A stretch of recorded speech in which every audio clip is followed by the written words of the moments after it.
So we've gone through all the material, all the skills and the parts of the topic for exponentials and logarithms that you need to know and be aware of.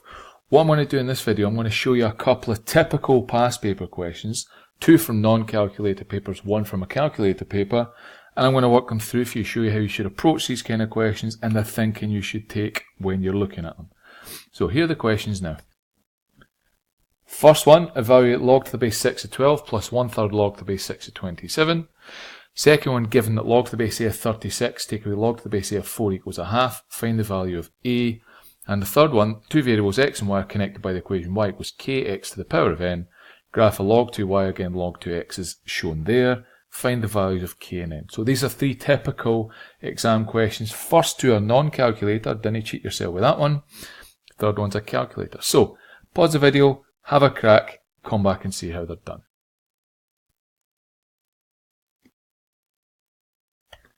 So question 1, evaluate log to the base 6 of 12 plus 1/3 log to the base 6 of 27. Now a key thing you need to look for is this word here, evaluate. What that means is when you see that word, think of it as get this down to a numerical value. What value does all of this give you at the end? Because that's ultimately what you're looking for. Now for this sort of one, you have to think back and remember all the rules of logarithms that we covered. So you need to make sure you know them and how to manipulate logs. Now when we're doing something like this, we want to be able to combine the 2 logs. They've both got the same base. Great, so we can do it. However, this is the complex problem. This bit here has to go first.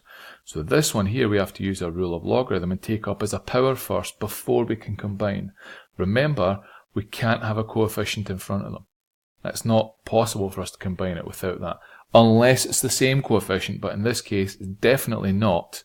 So we have to get rid of it. So the first thing we have to do is we keep log to the base 6 of 12 the same, and we put the 1/3 up. So we get log to the base 6 of 27 to the 1/3. Now, to the power of 1/3, remember that's the equivalent of cube root. So it wants us to find the cube root of 27. Now that's one you should be able to get off the top of your head straight away. That's a value you should be able to do straight away. Cube root of 27 is 3. 3 3s are 9 times by 3 again gives you 27.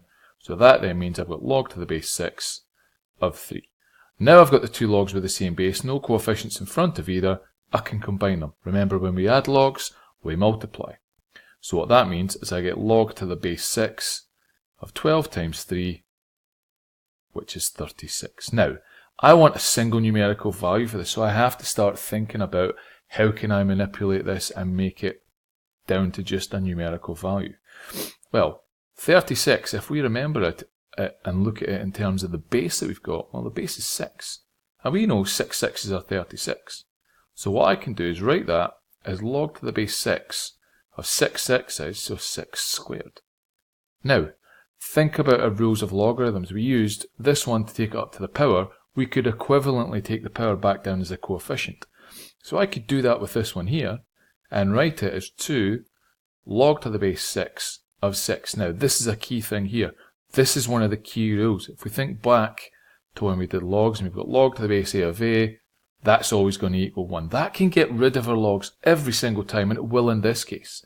Log to the base 6 of 6 is 1, so I get 2 times 1, 2. I've taken it, I've evaluated it, and I've got it down to a nice simple numerical value of 2.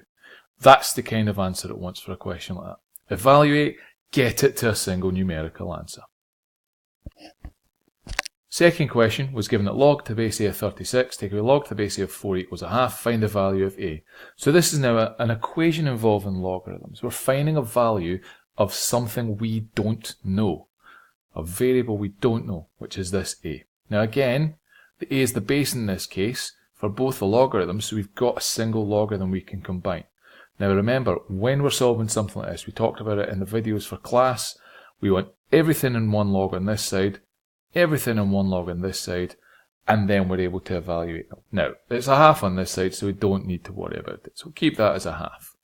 Combine the 2 of them here on this side, and remember, subtraction means we divide. So it's log to the base a of 36 divided by 4. 36 divided by 4 is 9. So now we've got log to the base a of 9 equals a half. Remember, if we've got log to the base a of x equals y, we're then able to write that x equals the base, so a, to the power of y. We could do the exact same here. We know then that 9 equals a to the power of a half. Now this is the part that actually caused a lot of confusion with a lot of people.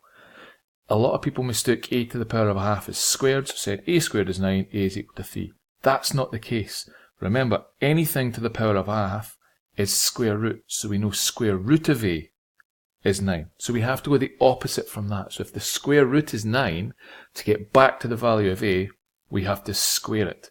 So we know a is 9 squared, so in this case, it's 81. Watch little tweaks and steps like that. It's a very simple trap to fall into, but we don't want it. We want to keep going smoothly and efficiently and make sure little bits like that don't cost us marks, which should be easy by this stage because this is where the complex part comes in.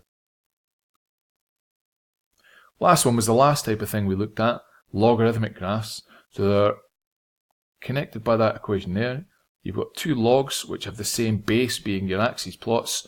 We want to find the values of k and n. Now remember, for this sort of one, you start by thinking of y equals kx to the n, and you take your logs of both sides. So log to the base 2. So we then know that log to the base 2 of y equals log to the base 2 of kx to the n. Split this side up. We know that log to the base 2 of y equals log to the base 2 of k plus log to the base 2 of x to the n, and then bring your power down. We've got log to the base 2 of y equals log to the base 2 of k plus n log to the base 2 of x. Now think of this in terms of a straight line equation. We know that a linear equation is y equals, well, it's mx plus c. Just the way I've written it here, I'm going to have c plus mx, and we can equate the different parts. So the y is there, the c is given by that, the m, the gradient, equates up to the n, and the big X there equates up to the log 2x. So we're after finding the n and the k, so we use these relationship parts here. We know log to the base 2 of k is equal to c, which is our y-intercept. We can read that off of there.